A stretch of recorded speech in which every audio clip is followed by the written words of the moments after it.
નમસ્કાર દર્શક મિત્રો, હું છું હેતલ જેઠવા. સ્વાગત છે તમારું જનાદેશ ન્યૂઝના આ ખાસ શો શખ્સિયતમાં. આજે આપણે જાણીશું એવી શખ્સિયત વિશે જેમણે પોતાની રાજકીય કારકિર્દીની શરૂઆત બજરંગ દળથી શરૂ કરી હતી, તેમજ તેઓ તેલંગાણાના હંમેશા ચર્ચિત કટ્ટર હિન્દુવાદી રાજનેતા છે, જેનું નામ છે ટાઈગર રાજા સિંહ. ટાઈગર રાજા સિંહનો જન્મ ટી નવલ અને રમીબાઈને ત્યાં થયો હતો. તેઓ હૈદરાબાદના ગોશા મહલના વતની છે, જેમણે ટી ઉષા સાથે લગ્ન કર્યા હતા. તેમને 3 પુત્રો અને 1 પુત્રી છે. લોધી સમુદાયના ઘણા સભ્યો નિઝામના સમયગાળા દરમિયાન ઉત્તર ભારતમાંથી હૈદરાબાદ સ્થળાંતર કરી ગયા હતા. 2023ની તેલંગાણા વિધાનસભાની ચૂંટણી માટે તેમણે 83 ફોજદારી કેસો અને 4.7 કરોડની સ્વસંપત્તિ સાથે ઘોષણા કરી હતી. ઠાકુર રાજા સિંહ તેઓ ટાઈગર રાજા સિંહ તરીકે જાણીતા છે. તેઓ હૈદરાબાદના ગોશા મહલ વિધાનસભા મત વિસ્તારનું પ્રતિનિધિત્વ કરતા તેલંગાણા વિધાનસભાના વર્તમાન ધારાસભ્ય છે.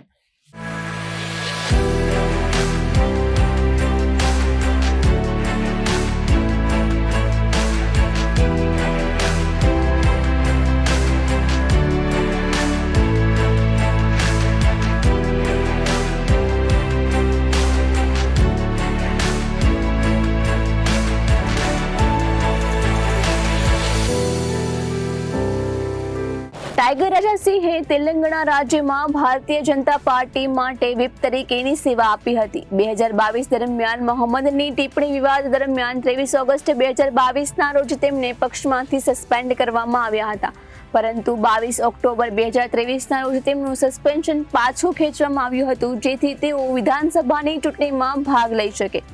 તેઓ ભારતના સૌથી વિવાદાસ્પદ રાજકારણીઓમાંના એક રાજકારણી છે. તેમની સામે 105થી વધુ ફોજદારી કેસ નોંધાયેલા છે, જેમાંથી 18 કેસ સાંપ્રદાયિક ગુનાઓ સાથે સંબંધિત છે. તેમના 30ના દાયકાના પ્રારંભમાં સિંહ કોંગ્રેસના પક્ષના ગોશા મહલ ધારાસભ્ય મુકેશ ગૌડ અને ગોશા મહલ ભાજપના કોર્પોરેટર મેટુ વેકુટમની નજીક હતા. આ જોડાણે તેમને ગોશા મહલમાં અનુસરણ મેળવવામાં મદદ કરી હતી. ગોડની મદદથી સિંહ થોડા સમય માટે કોંગ્રેસ પાર્ટીના યુવા પાંખમાં પણ સામેલ હતા.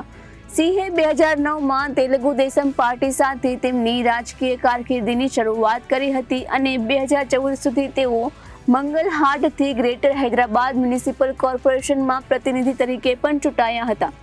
તેમના આગમન પહેલા ભારતીય રાષ્ટ્રીય કોંગ્રેસનો ગઢ હતો.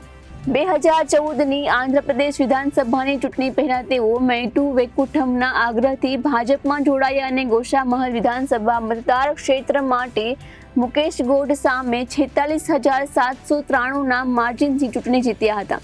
ટાઈગર રાજા સિંહે પોતાના નામની આગળ ટી લગાવે છે. લોધ એટલે કે રાજપૂત સમુદાયમાંથી આવતા રાજા સિંહના સમર્થકોનું કહેવું છે કે તેમના નામની આગળ ટીનો અર્થ થાય છે ટાઈગર. જોકે તેમના દિવગંત પિતા નવસિંહ પર તેમના નામને આગળ ટી લખતા હતા, જેનો અર્થ થાય છે ઠાકોર. ટી રાજા સિંહ ખૂબ જ ગરીબ પરિવારમાંથી આવે છે, આને કારણે તેમનું શિક્ષણ પણ પૂર્ણ થયું નથી.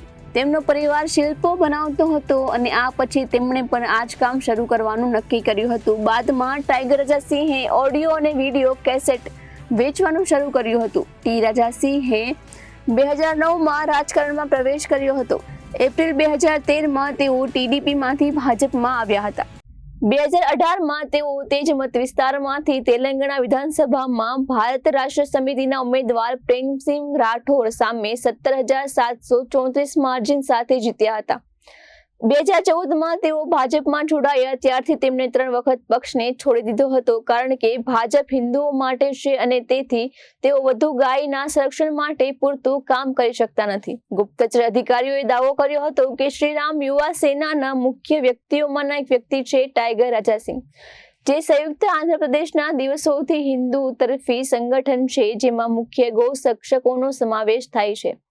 પૈગંબર મોહમ્મદના વિરુદ્ધમાં તેમની વિવાદાસ્પદ ટિપ્પણી બદલ ભાજપમાંથી સસ્પેન્ડ થયા બાદ થોડા સમય માટે આ જૂથ ફરીથી ઉભરી આવ્યું હતું.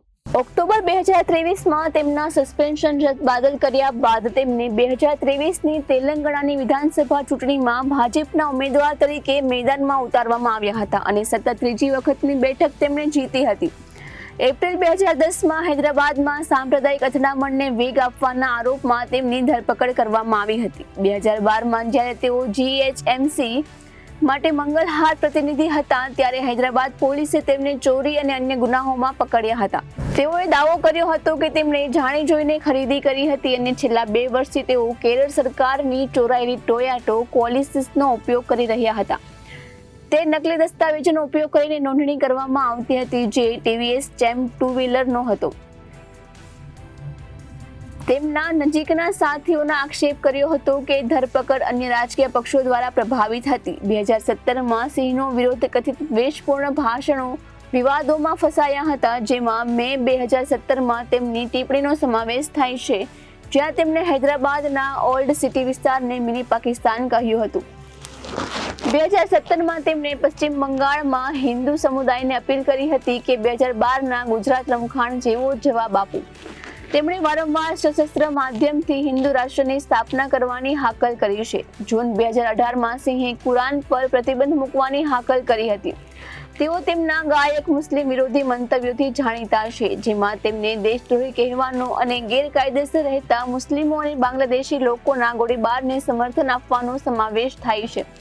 અહેવાલો અનુસાર રામનવમીના સમયે સમગ્ર રાજ્યમાં ટાઈગર રાજા સિંહ દ્વારા રેલીનું આયોજન કરવામાં આવે છે. આ પહેલા સરકાર દ્વારા એક બેઠક આયોજિત કરીને તેમાં કહેવામાં આવે છે કે મુસ્લિમે રેલી દરમિયાન ટોપી પહેરીને બહાર ન જવું અને જો તે નહીં માને તો તેના પરિણામો માટે તેઓ જવાબદાર રહેશે.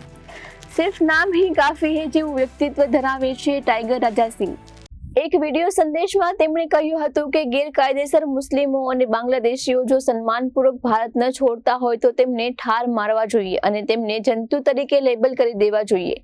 2023માં અહેમદનગર જિલ્લામાં શ્રીરામપુર વિસ્તારમાં શિવ જયંતિ દરમિયાન તેમણે મુસ્લિમો વિરુદ્ધ ટિપ્પણી કરી હતી, જેના કારણે રમખાણો પણ થઈ હતી. 2 સપ્ટેમ્બર 2020ના રોજ ફેસબુકે સિંહ પર ખતરનાક વ્યક્તિ તરીકે લેબલ કરીને તેમના તમામ ફેસબુક પ્લેટફોર્મ પર પ્રતિબંધ મૂક્યો હતો. 2022ના વિવાદ વચ્ચે સિંહની 23 ઓગસ્ટ 2022ના રોજ હૈદરાબાદ પોલીસ દ્વારા ધરપકડ કરવામાં આવી હતી, જ્યારે મોહમ્મદ વિશેની તેમની ટિપ્પણીએ શહેરમાં વિરોધને વેગ આપ્યો હતો. ત્યારબાદ પક્ષના નિયમોનું ઉલ્લંઘન કરવા બદલ તેમને ભાજપમાંથી સસ્પેન્ડ કરવામાં આવ્યા હતા. તે જ સાંજે તેમને જામીન પર મુક્ત કરવામાં આવ્યા હતા, પરંતુ બાદમાં 25 ઓગસ્ટ 2022ના રોજ તેમની ફરીથી ધરપકડ કરવામાં આવી હતી. ઓક્ટોબર 2023માં ભાજપે તેલંગાણા વિધાનસભાની ચૂંટણી પહેલા તેમનું સસ્પેન્શન પાછું ખેંચ્યું હતું. તે દરમિયાન આદર્શ આચારસંહિતાનું ઉલ્લંઘન કરવા બદલ તેમની સામે ઘણી વખત કેસ નોંધવામાં આવ્યો હતો. તેલંગાણાના BJP ધારાસભ્ય T રાજાસિંહે રામનવમી પર વિશાળ શોભાયાત્રા કાઢી હતી. આ પ્રસંગે તેમણે હિન્દુ રાષ્ટ્ર બનાવવાનો દાવો કર્યો હતો. T રાજાસિંહે લોકોને શપથ લેવા પણ કરાવ્યા હતા. રાજાસિંહે કહ્યું હતું કે અયોધ્યામાં રામ મંદિરના નિર્માણ બાદ મથુરા અને કાશીમાં પણ મંદિર બનશે. તેમણે ભારતને સંયુક્ત હિન્દુ રાષ્ટ્ર બનાવવા માટે સંકલ્પ બનાવવા માટે સભાનું નેતૃત્વ પણ કર્યું હતું. સંકલ્પમાં લવ જેહાદીઓને પણ યોગ્ય જવાબ આપવા માટે કહેવામાં આવ્યું હતું. ભારતના સાધુ સંતો અને મહિલાઓની સુરક્ષા માટે પણ એક ઉગ્ર આહ્વાન હતું. T રાજાસિંહ હૈદરાબાદના ગોશા મહલના ધારાસભ્ય છે. હૈદરાબાદ અને આસપાસના વિસ્તારોમાં તેમનો સારો પ્રભાવ માનવામાં આવે છે. ગાય સંરક્ષણ અભિયાન દરમિયાન રાજાસિંહ પ્રખ્યાત થયા હતા. 2018માં જ્યારે રાજ્યમાં તેલંગાણા રાષ્ટ્રીય સમિતિની લહેર હતી ત્યારે T રાજાસિંહ ભાજપના 5 ધારાસભ્યોમાંથી એક હતા જેમણે ચૂંટણી જીતી હતી. માત્ર એટલું જ નહીં, હૈદરાબાદથી જીતનારા તેઓ એકમાત્ર ભાજપના ધારાસભ્ય હતા. તેલંગાણાની આ ચૂંટણીમાં G કિશન રેડ્ડી જેવા દિગ્ગજ નેતાઓએ હારનો સામનો કરવો પડ્યો હતો, પરંતુ રાજાસિંહનો ઝંડો અકબંધ રહ્યો હતો. રાજનીતિમાં આવતા પહેલા રાજાસિંહ બજરંગ દળના કાર્યકર હતા. 2009માં રાજાસિંહ TDPમાંથી સિટી કાઉન્સિલર બન્યા હતા. તેમની રાજકીય સફર મંગલહાટથી શરૂ થઈ હતી. છેલ્લી વિધાનસભા ચૂંટણીમાં રાજ્યની 119 બેઠકોમાંથી ભાજપને માત્ર 1 જ બેઠક મળી હતી. TRSને 88 અને કોંગ્રેસને 19 બેઠકો મળી હતી. રાજાસિંહ પહેલા TDPમાં હતા. તેઓ ગોશામહલ સીટ પરના ધારાસભ્ય છે. તે જૂના શહેરમાં આવે છે. ભાજપ દ્વારા સસ્પેન્શન બાદ ટી રાજાસિંહ પોતાના સ્ટાઇલમાં પાછા ફર્યા હતા. રાજાસિંહે પોતાની જાણીતી શૈલીમાં ચીફ અસાઉદ્દીન ઓવૈસી પર નિશાન સાધ્યું હતું. ટી રાજાસિંહે કહ્યું હતું કે દુર્ભાગ્યપૂર્ણ છે કે હૈદરાબાદના સાંસદ અસાઉદ્દીન ઓવૈસી છે જે દેશદ્રોહી છે. પહેલા તેઓ કોંગ્રેસને વોટ વેચતા હતા, હવે તે બીઆરએસને વોટ વેચે છે. રાજાસિંહે કહ્યું હતું કે તેમની વિધાનસભા આ લોકસભાનો ભાગ છે, તેઓ આ વખતે પણ જીતશે. ટી રાજાસિંહના એકમાત્ર બયાનો નથી, આવા ઘણા નિવેદનો છે, પરંતુ તેઓ તેમના નિવેદનો માટે જાણીતા છે.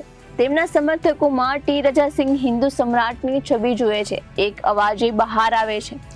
આ જ કારણ છે કે કદાચ તેલંગાણામાં બીઆરએસ સામે લડી રહેલા ભાજપે રાજાસિંહ પર દાવ લગાવવાનું જ યોગ્ય માન્યું. રાજાસિંહ તેલંગાણા અને દક્ષિણમાં તેમના ફાયરબ્રાન્ડ વલણ તરીકે જાણીતા છે. મીડિયા રિપોર્ટ્સ અનુસાર આ કારણે તેની વિરુદ્ધ 75 થી વધુ એફઆઈઆર નોંધવામાં આવી છે. ધાર્મિક લાગણી ભડકાવવાના 30 કેસ છે.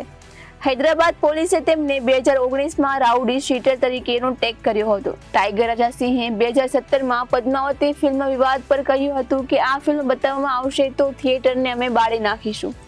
તે જ વર્ષે કાર્યક્રમમાં તેમણે જૂના હૈદરાબાદને મિની પાકિસ્તાન ગણાવ્યું હતું અને અહીંના ઘરોની તપાસ કરવામાં આવે તો ઘરમાંથી બોમ્બ મળી આવશે. એટલું જ નહીં, પરંતુ તેમણે રામ મંદિર માટે જાન અને બલિદાન આપવાની પણ પ્રતિજ્ઞા લીધી હતી. આ અંગે વિવાદ પણ થયો હતો.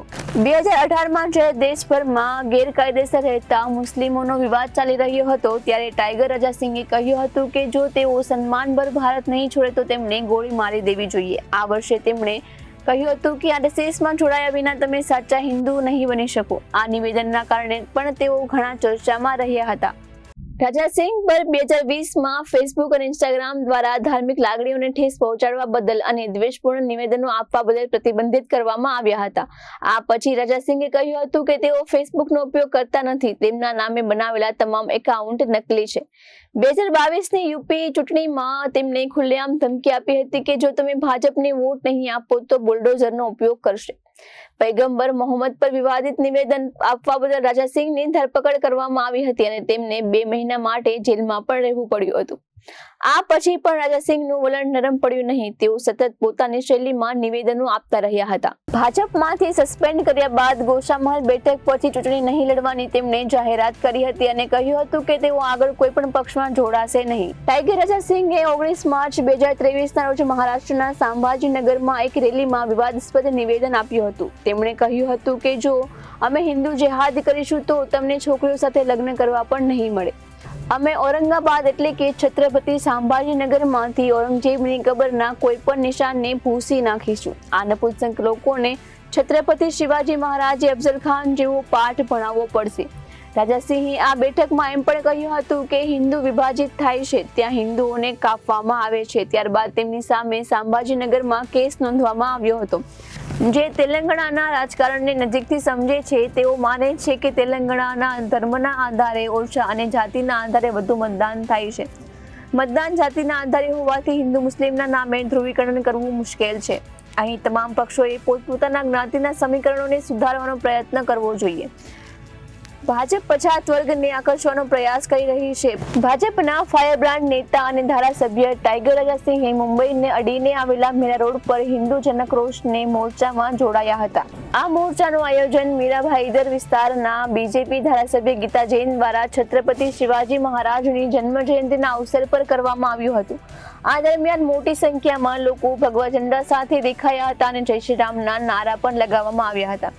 આ મોરચાનો એક વિડીયો સામે આવ્યો હતો જેમાં મોટી સંખ્યામાં લોકો એકઠા થતા જોવા મળી રહ્યા હતા. આજના એપિસોડમાં બસ આટલું જ. ઉમ્મીદ છે આ એપિસોડ તમને ખૂબ જ ગમ્યો હશે. આવતીકાલે ફરી મળીશું શખ્સિયતની એક નવી કહાની સાથે. દેશ અને દુનિયાની ખબરો માટે આપ જોતા રહો જનાદેશ ન્યૂઝ. નમસ્કાર.